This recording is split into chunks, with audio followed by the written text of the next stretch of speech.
Baca novel Benteng Banjaran karya Imung H. Santoso. Episode 3. Selarik senyum dalam setusuk sate. Mataku masih mencari-cari hasil bidikan yang dirasa bagus. Ini Mbak, Mas, silahkan. Pramusaji menyajikan pesanan kami. Aromanya sangat menggoda.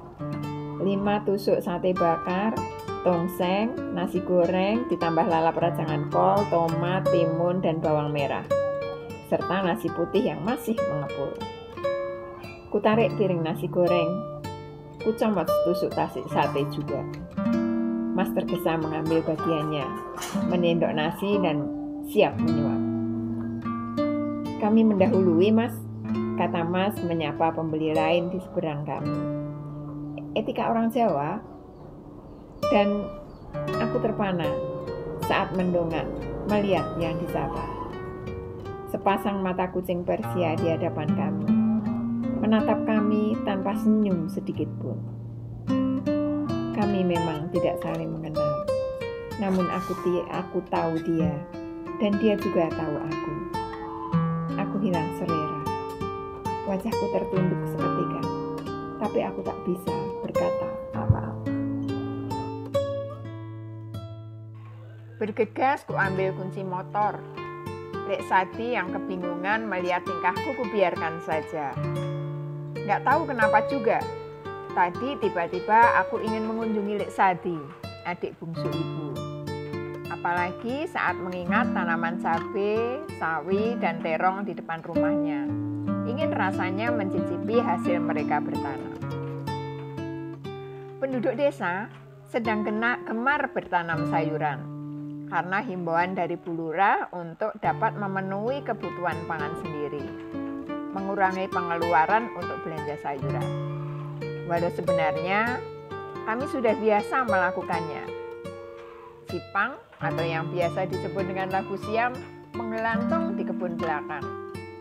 Buahnya bisa disayur, pucuk daunnya juga nikmat untuk dibikin sayur bening ataupun urap. Aku paling suka bila ibu masak pucuk daun jipang yang masih muda. Daunnya yang agak kasar namun lembut di lidah membawa sensasi tersendiri. Belum lagi daun singkong karet yang menjadi pagar pembatas pekarangan.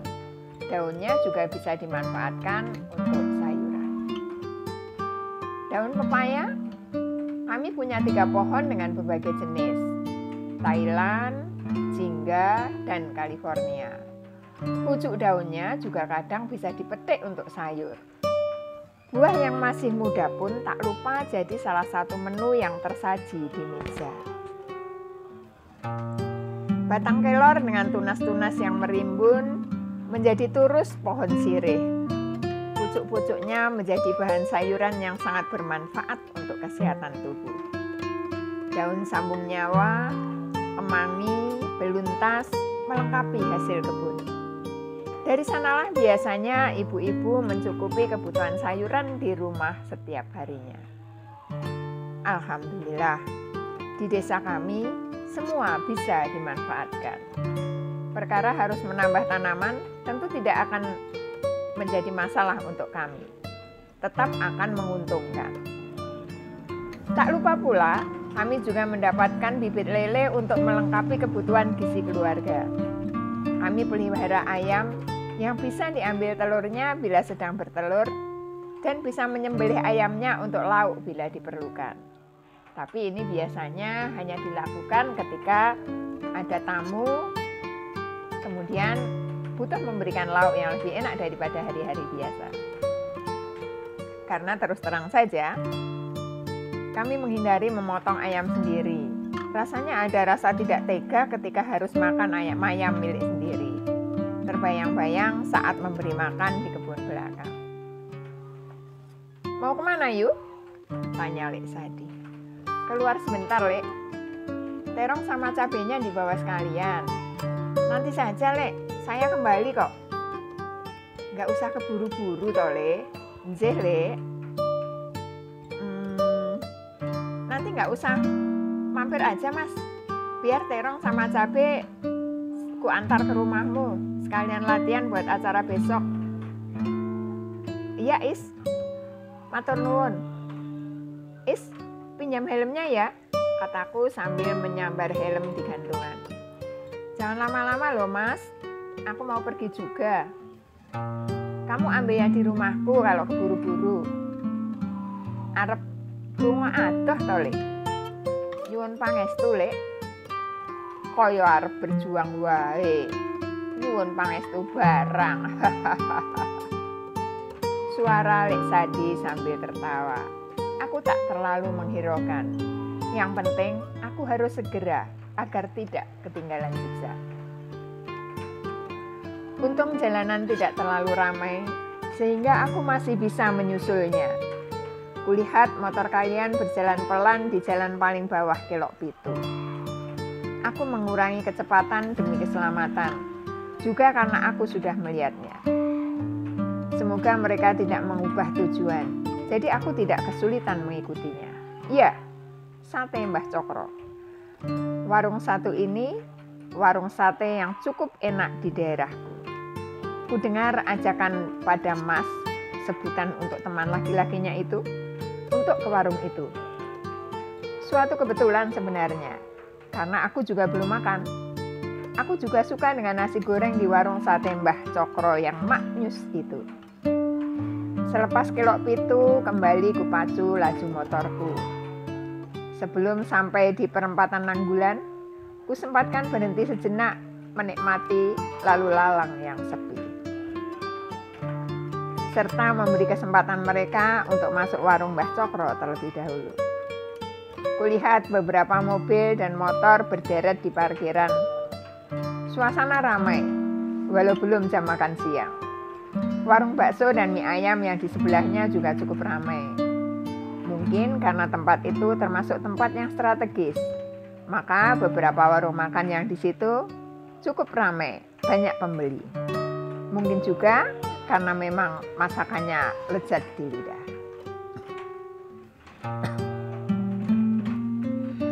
Simpang 4 tidak terlalu ramai. Dari arah Sentolo, beberapa mobil pribadi terlihat berhenti mengantri waktu untuk berjalan kembali.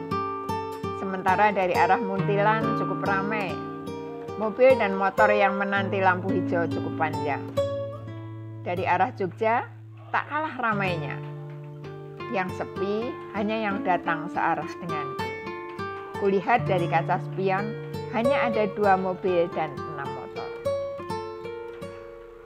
Selepas perempatan, ku parkir motorku menyusup di antara motor-motor yang parkir.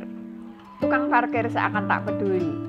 Dia hanya suka meminta imbalan saat pengguna parkir hendak pergi. Dia hanya peduli dengan mobil-mobil yang parkir karena dia harus memandu mobil untuk menempatkan diri secara sempurna. Kulihat warung bagian depan sudah penuh. Di samping juga penuh. Masih ada 1 bangku di dalam, Mas, kata Kang Jarwo bagian potong daging sambil menunjukkan arah. Kang Jarwo, aku cukup mengenalnya karena dia sahabat karib Karyo, anak Lek Somo, depan rumahku. Mas Dayu sendiri? Tanyanya sambil tersenyum.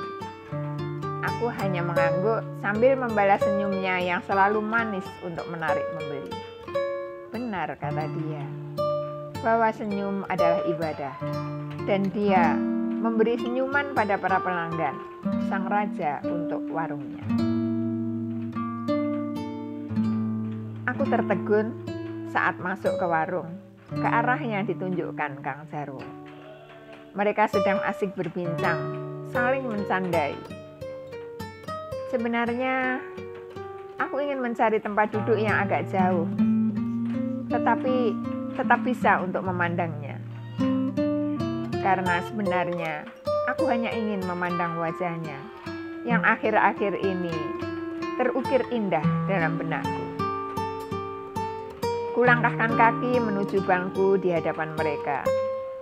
Kulihat mereka masih asik dan tidak menyadari kehadiranku. Sebuah kebetulan sebenarnya, sehingga sementara waktu Aku bisa menatapnya sepuas hati. Bila aku berani melakukannya tentunya. Bisa duduk berdekatan dan memandangi wajahnya kembali adalah sebuah impian. Dan kini impian itu terkabulkan. Dia yang terlalu asik menikmati foto di kamera tak menyadari kehadiranku. Dan itu adalah hal yang membahagiakan. Karena pada awalnya aku jengah bila harus bertemu muka dengannya secara langsung. Walau aku sangat ingin melihatnya kembali dalam senyuman. Duduk mencangkung di meja seberang tempat duduknya. Kebetulan hari itu warung ramai dan hanya tinggal tempat duduk di hadapanmu yang kosong. Aku bisa menatapnya sepuasnya. Sepertinya dia sedang sangat bahagia, sehingga tidak menyadari kehadiranku di hadapannya, menikmati wajahnya. Ya, mereka terlalu serasi, saling mendukung dan mengisi. Aku di sini, di hadapan mereka, hanya bisa menelan ludah yang tiba-tiba terasa lebih pahit. Ku pesan sepiring nasi goreng daging ekstra pedas untuk meredakan pikiranku yang melonjak-lonjak. Mestinya jangan pedas ya, malah bikin bergejolak. Mendengarmu berkata-kata dengan mesra, sedikit menyiutkan nyali. Tetapi sebagai seorang sandi, aku tak boleh menyerah begitu saja. Pasti akan kucari semua kebenarannya. Monggo Mbak, Mas. Pramusaji menyajikan pesanan mereka. Aromanya sangat menggoda. 5 tusuk sate bakar, tongseng, nasi goreng, ditambah lalap rajangan kol, tomat, timun, dan bawang merah, serta nasi putih yang masih mengepul. Dia mengambil setusuk sate dengan senyum merekah. Wajahnya seperti benar-benar orang yang kelaparan. Tatapannya hanya pada seisi meja. Tak sepicing pun dia coba melihat orang yang ada di hadapannya. Kami mendahului, Mas, sapa pria itu padaku setelah dia siap dengan sepiring tongseng dan nasi putih serta sate. Itulah etika orang Jawa. Silahkan Mas, monggo, sautku sambil mengacungkan jempol. Saat itulah baru dia dongakkan wajahnya. Rona terkejut saat dia melihatku, seperti melihat hantu. Tangan kanannya yang memegang setusuk sate dengan senyuman, berganti sudah dengan wajah pias dan bibir keruh. Dia tak berikan senyuman sedikit pun padaku.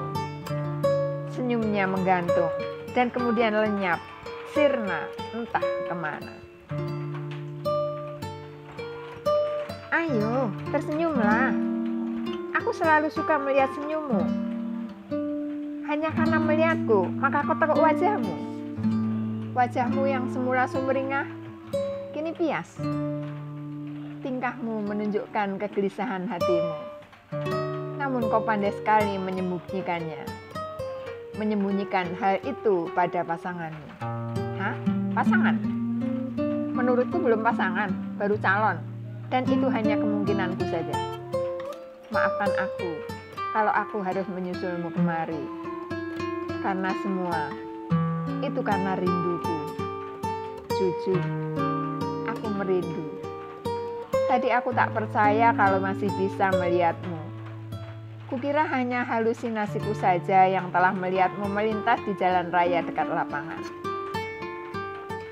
Ternyata aku tidak bermimpi. Semua nyata. Apalagi saat aku mencoba melihatmu lebih dekat. Dari sela-sela rumpun bambu, aku melihatmu berasik mesra dengan teman priamu.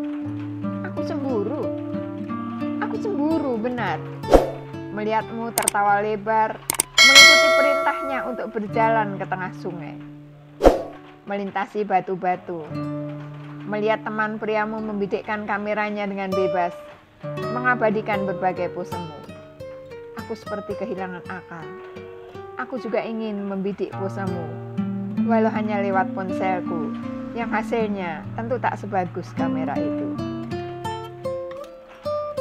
Dan aku kali ini berhasil menjadi pencuri, mengabadikanmu yang terpana di tengah-tengah sungai, selingkuhkan ke sana kemari seperti mencari sesuatu. Sayang, dengan tergesa kau tinggalkan tempat itu sebelum aku puas memandangimu. Aku jadi teringat waktu itu di jembatan Kayangan. Aku terpesona padamu sejak pertama kali melihatmu di rumah Mbak Muji kala itu. Saat kau jatuh di dekat kandang ayam dan dibawa pulang oleh Mas Amin. Pada waktu itu, aku diterpa kecewa karena bukan aku yang disuruh Mas Amin buat mengantarmu ke jalan